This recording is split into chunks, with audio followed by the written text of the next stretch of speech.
Hey, good afternoon, fam. Good afternoon. Hope all is well for everybody. Hope all is well. Listen, I just got off the internet. I guess you can call it a internet rap battle or something, because somebody saw one of my videos from a while ago, and they commented, and I just decided to respond back to them, trying to do a better job in reference to responding to people, whether it's positive or negative, whatever they say, just respond back. So the gentleman that asked me, why would you tell anybody to invest more in life insurance than they do into their house? And also, and then he asked me, well, what happened if you don't make a payment, for your insurance policy? What happened then? I'm like, probably the same thing that happened to you when you don't pay your mortgage. You understand? But then I went into further, because some of these guys, man, when they get on here, they get so defensive, and all you're trying to do is just educate them and say, listen, there is a better option. There's a better option. We've been told that the way we're doing it is the way we're supposed to be doing it, and I no longer believe that. And then I went into further detail. I said, listen, one of the benefits with the life insurance compared to your house, for example, is if you bought your house right now and you threw $100,000 down on that house, you should have some form of equity, right? But the only problem with that is, though, if, let's say, a year or two from now, you lost your job, right? Typically, and you can't pay your mortgage for whatever reason, that equity is about to be gone. You're about to lose that house. By month 4, that house will be up for foreclosure. Okay? With the life insurance, though, if I threw $100,000 in my life insurance policy, there's a high likelihood I can probably go 6-7 years without making a premium payment. As a matter of fact, as I was talking to him, I looked inside my policy right now, right? And looked at the cash value. I can literally go 5 years or so without making any premium payment. God forbid some bad situation happens, some health stuff happens or whatever like that, I can literally go 5 to 6 years based on how much I have in there without making any premium payment. Well, how's that possible?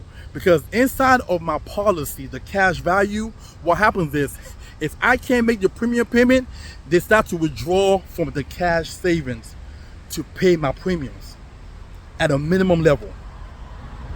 Okay? So my policy just won't lapse like that. Compared to if I have a mortgage, if I cannot pay my mortgage, they're not going to pull from your equity. They're just going to foreclose your house. So when I tell people this, they get mad at me. Why are you getting mad at me for what is? Why are you getting mad at me for what is? I'm just giving you information that you may or may not want to know, but the information is out there for you, right? There's no point of getting mad at the messenger, okay? And I've never said I'm against home ownership. I'm gonna keep repeating this because for some reason people watch my video, they think that I don't like home ownership, and that's a lie. What I'm understanding now is, and what I don't like is the amount that we pay over time in interest. Okay, the cost that the mortgage that in reference to owning a home, maintenance, all these things, right? That's what I don't like about it. You understand? I rent for a reason, because I don't want to be responsible for plumbing issues. I don't want to be responsible for AC issues. You understand?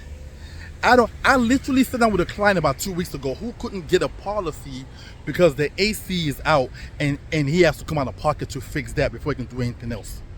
You understand? It was literally, we're in Maryland right now. It was 9 degrees since last week. Even this week as I'm walking right now, the sun is beating the back of my neck right now. Okay? So imagine being in that house, all windows open, fan is on, and it was still hot, and I had a suit on. Okay? So at the end of the day, I just don't want to be responsible for that. Most of my money is going into my cash value policies. You understand? So, and everybody can do what they want to do. But here's what I'm finding though, when I compare my policy compared to if I own a home, right? One, I have liquidity, okay? If I need money right away, I can go on my policy and get it. It's usually direct deposit within 48 hours or so, okay? I can't just go into my mortgage and get money out if I have equity in there. Number one, you better have a job, okay? Number two, your credit better still be intact, okay? For you to be able to get money, you know, from your home as equity, from, equity loan, I guess, from your home, okay? All these things have to be a factor before you're able to pull money out. But and it's funny because it's your money. It's your money, and you gotta have a job to get your money out. You gotta have good credit to get your money out. Yo, this is wild stuff. But people want to sit here and they want to argue and fight with me about life insurance and why you always, you know, tell people don't buy a house. Blah, blah, blah. I've never told nobody don't buy a house. I said be smart about what you're doing though. Consider alternative. As a matter of fact, if the average person was to spend 10 years of their life investing inside a life insurance policy, I'm willing to bet by year 10 they can pull out cash and buy their house and buy their house cash. No loans, no interest payment, no nothing. Okay? If they were able to do it the way that I'm suggesting. But the average person isn't that disciplined. We live in America, the microwave era. We want it today. As a matter of fact, forget today, we want it this second, right now. Okay? That's the country that we reside in. The United States of America, where everything is instant and we want it right now.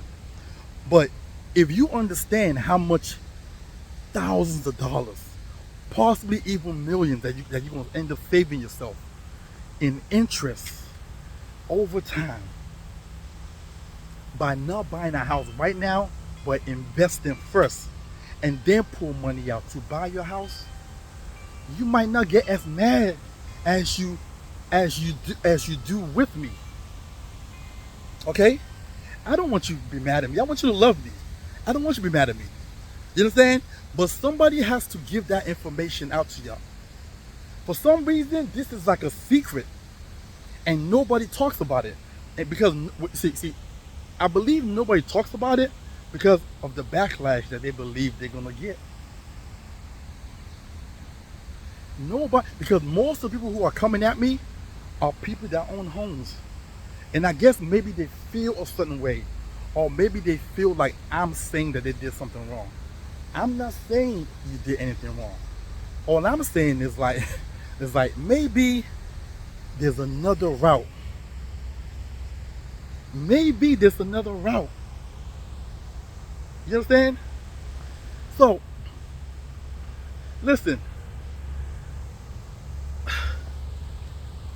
When you compare, and this is so easy and so simple. When you compare, you buy, if you purchase a home for $500,000, right? Let's use 4% interest rate. You're gonna end up paying about 900 grand in interest over time. Okay? $900,000 is how much you're gonna end up paying in interest to the mortgage company for taking out a loan for $500,000. Okay? Now, I want somebody to tell me why that makes logical sense. It absolutely does not. That's why a home is never a logical buy. It is an emotional buy, because nobody in their right mind is going to want to cough up $900,000 in just interest alone. Not even the money you have to pay back, not even the $500,000 you have to pay back. $900,000 in just interest alone. Nobody in their right mind will make that deal. But people do it because they are emotional about the buy. They sell it to you as the American dream. Okay? Your neighbors are buying a home. Your siblings are buying a home. Your co-worker are buying a home. Your friends are buying a home. And you start to feel left out. So you go out and you go buy that house too. Right? Whereas you could have been so much more richer. So much more richer. Right? If you would have just focused 10 years of your life on investing first, and then pulling money out to buy your house cash and saving yourself thousands upon thousands on interest payment while still having liquid savings in your account after you pull the money out. What do I mean? Let's say, for example, you get yourself an index universal life policy. And let's say you're renting right now. You're paying $1,700 a month. Okay? For you to get that house, 4-bedroom, garage, backyard, whatever, right? Let's say now your new monthly payment for this house now is going to be about $3,200 a month, because you're paying about $1,800 in rent right now, right? So now you're tacking on an additional $1,500 a month to your monthly expense. Let's say you take that, because if you want to sign that paperwork, that means you can cough up that extra $1,500, right? Cool. Let's say you spend the next 10, 15 years putting that extra $1,500 into an IUL, right? Now by year 10, 12, somewhere around there, you probably have accumulated close to, let's say, 900,000, maybe $1 million, right? In your savings account. Okay? You now pull out $500,000, tax-free, by the way. Okay? Tax-free, no penalties, no fees, no nothing, right? And go buy your house cash. What have you done for yourself? You've avoided paying $900,000 in interest. That's number two. Number two, you have $1 million in that account. You're taking $500,000 to buy your house cash, and the remaining $500,000 is sitting in there still going to work for you. You literally don't have to put any more money into that account, and that money is still growing for you, compounding interest. So if you're a 35-year-old individual right now, and you did this for the next 10, 15 years, that puts you at age 50. Okay? And you took out 500 grand, you bought your house cash, and let that extra $500 sit in there and marinate for you. Now by the time you are 65, you may have an additional $1.5 million in retirement income in that account. Listen, I'm here to educate you. I'm not here to frustrate you and make you mad. I'm here to educate you, because you solved all your problem with just one idea, instead of the way you're accustomed to doing it, which is you taking $100,000 of your money and putting it into a house, right? And you're paying mortgage on it, so you're paying down on the debt, but the debt is not growing for you. Okay?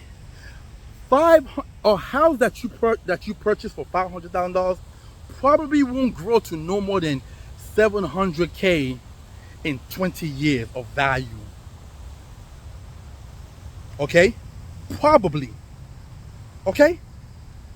So listen, man. I want you to just consider another way. That's all I'm saying. That's all I'm saying. And if you're the type that make enough money to buy a house and do what I'm saying now, you can also do that too. And then take money out 10 years from now and pay that house off. You can definitely also do that too. But the average person is not able to do something like that. Their income is not way up there like that. They're able to do both. So my message is for middle income America. Okay? the people making 100K a year or less, right? Instead of trying to rush to go buy a house because all your friends and family members and co-workers are buying a home, why don't you be the smart one? Why don't you be the one that can end up being a millionaire 10 years from now by pumping that extra you were gonna use inside for you to pay a mortgage into a IUL? And watch what happens 10, 15 years from now. You will have straight liquid cash to buy your house and still have extra left over that's gonna grow and compound for you. Just a thought, guys. Just a thought. Hope you guys have a wonderful and blessed rest of your day. Talk to y'all soon.